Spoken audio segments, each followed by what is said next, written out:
जनवरी attempt दें, अप्रैल attempt दें, दोनों दें, क्या करें, कैसे तैयारी करें।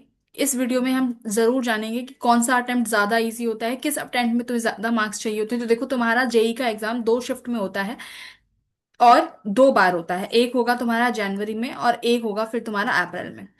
जनवरी अटेम्प्ट में अभी 2.5 महीने बचे हैं, फिर होगा तुम्हारा जाके अप्रैल में। तो अप्रैल और जनवरी अटेम्प्ट में कहाँ डिफरेंस आता है, क्या क्वेश्चंस के लेवल इजी हो जाते हैं, क्या तुम्हारा क्वेश्चन डिफिकल्ट आता है, पेपर के लेवल में चेंजेस आते हैं, वो देखते हैं कि होगा क्या पहले तो अभी रिजल्ट और डेटा की बात करते हैं कि डेटा क्या कहता है। तो देखो, 2024 का अप्रैल अटेम्प्ट का डेटा कुछ ये कहता है कि अगर तुम्हें 99 परसेंटाइल चाहिए तो 99 परसेंटाइल लाने के लिए तुम्हें पहली वाले सेशन में यानी 4 अप्रैल के सेशन वन में तुम्हें 192 मार्क्स चाहिए थे। सेशन टू 4 अप्रैल के में तुम्हें 202 चाहिए थे।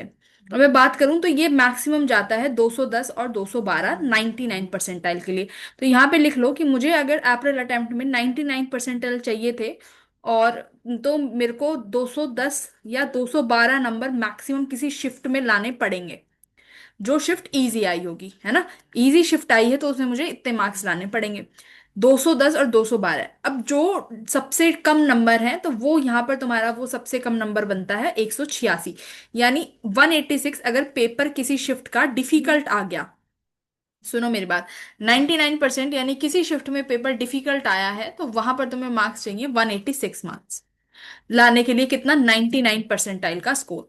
इसी चीज को जरा अब देखते हैं तुम्हारे जनवरी अटेम्प्ट में। ये मेरे पास जनवरी अटेम्प्ट का डेटा है, ये जनवरी अटेम्प्ट का डेटा है। देखो क्या कह रहा है जनवरी अटेम्प्ट का डेटा, 99 परसेंटाइल चाहिए तो मेरे को मिनिमम कितना मार्क्स लाना पड़ रहा है यहाँ पे देखो, मिनिमम 151, 151। जो कि ये पहले शिफ्ट में कितना था, 186। अप्रैल में ये नंबर 186 बन गया।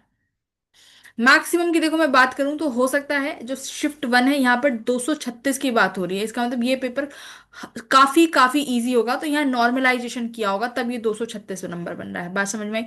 अगर इसके अलावा मैं हटा दूं तो तुम देख रहे हो यहाँ पर सिर्फ 193, 191, 170, 160, 172 इतने मार्क्स चाहिए। वहां पर सब चीजें 200 में थी देखो, वहां पर 200, एक 204, 190, तो 200 के आसपास 99 परसेंटाइल चल रहा है वहां पे। यहां पर तुम देख रहे हो कि तुम्हारे पास 150 भी है, 160 भी है, 170 भी है। करेक्ट। सिमिलरली अगर 98 की मैं बात करूं तो अगर 98 परसेंटाइल की हम बात करते हैं तो 98 परसेंटाइल यहां पर तुम्हारा बन रहा है 131 नंबर पे। ठीक है, 131 मार्क्स पे तुम्हारा यहाँ पे एक 98 परसेंटाइल बन रहा है अगर कोई शिफ्ट में पेपर बहुत डिफिकल्ट आया होगा। वहीं 98 परसेंटाइल यहाँ पर देखो, कोई पेपर अगर बहुत डिफिकल्ट है तो वहां पर तुम्हें एटलीस्ट कितने मार्क्स लाने पड़ रहे हैं, 164 मार्क्स। ठीक है, 164 मार्क्स, तब जाके कितना बना है तुम्हारा, 98 परसेंटाइल बना है। बात समझ में आ रही है, 164 मार्क्स पे। और यहाँ देखो कितने पे बन गया, 131 में ही, है ना। ये तुम्हारा जनवरी अटेम्प्ट का है। जनवरी में सिर्फ 131 मार्क्स पे अगर कोई पेपर बहुत डिफिकल्ट आया है तो तुम 131 नंबर पे कितना ले आओगे, 98 परसेंटाइल। और वहां तुम्हें कितना लाना पड़ेगा जनवरी में, अप्रैल में कितना लाना पड़ेगा, अप्रैल में तुम्हें लाना पड़ेगा 160।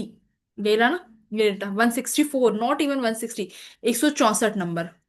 बस, डेटा समझ में आया क्या कह रहा है।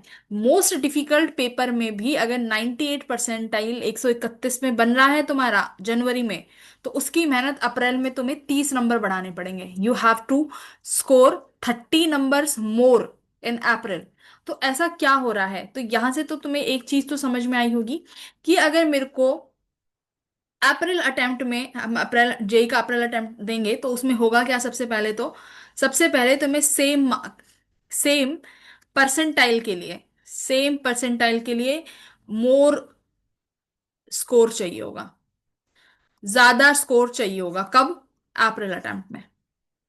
अप्रैल अटेम्प्ट में अगर कोई बच्चा सोच के बैठा है ना कि मैं अप्रैल अटेम्प्ट में पेपर को ये कर दूंगा, पेपर में मैं वो कर दूंगा, जनवरी का तो ऐसे ही दे देता हूँ, तो देख लो ये रियलिटी है।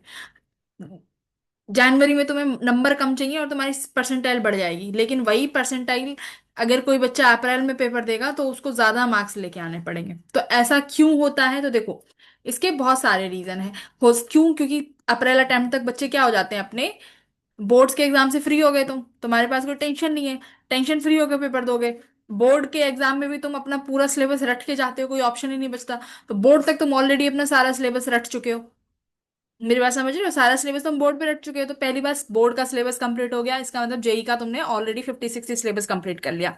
दूसरी बात, तुम्हारे पास प्रेशर नहीं है, कोई बोर्ड्स का कोई प्रेशर नहीं है। तुम्हारे पास टाइम ज्यादा मिल गया, तुम्हें ज्यादा टाइम मिल गया।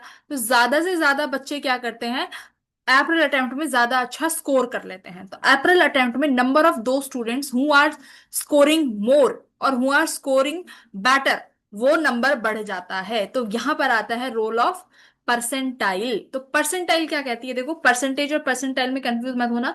परसेंटाइल वो स्कोर है, सपोज करो अगर कोई बच्चा 95 परसेंटाइल लेके आ रहा है, तो 95 परसेंटाइल लाने का मतलब है कि जब तुम जिस शिफ्ट में तुमने पेपर दिया है, जिस सेशन में तुमने पेपर दिया है, तुम उस शिफ्ट में बैठने वाले 95% बच्चों से बेहतर नंबर लेके आए हो।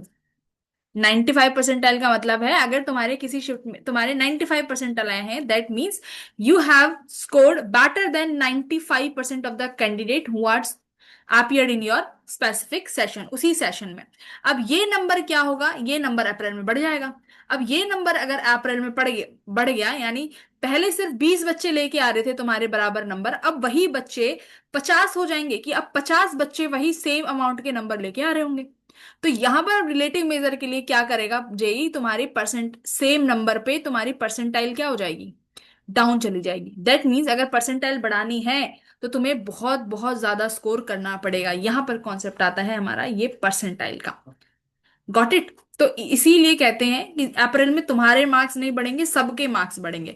तो सबके मार्क्स बढ़ेंगे तो वो नॉर्मलाइजेशन में चला जाएगा, तुम्हारी परसेंटाइल फिर डाउन चली जाएगी। तो इसीलिए यहां पर तुम्हारे पास रोल है जनवरी अटेम्प्ट में। ये जनवरी अटेम्प्ट है। जनवरी अटेम्प्ट में तुम कम नंबर पर भी कम marks leads to what, more percentile. Leads to more percentile, ये कान में बैठा लो अपने में। तो तुम्हें इसी 2.5 महीने में मेहनत करनी है। इसी 2.5 महीने में तुम्हें जनवरी अटेम्प्ट जरूर देना है। अगर कोई बच्चा अभी सोच के बैठा है कि मैं सिर्फ अप्रैल अटेम्प्ट का फॉर्म भरूंगा, जनवरी में मैं रजिस्ट्रेशन ही नहीं करा, तो ऐसा नहीं चलेगा। भरो फॉर्म, जनवरी अटेम्प्ट में तुम्हारे पास चांसेस ज्यादा हैं। तो कोई बेकार बच्चा होगा जिसे कुछ नहीं करना होगा, वो अप्रैल में भरेगा। जो समझदार इंटेलिजेंट बच्चा होगा वो जनवरी अटेम्प्ट फिल कर देगा। तो जाओ जाके अभी फॉर्म फिल करने शुरू कर दो। मेरी बात समझ में आई?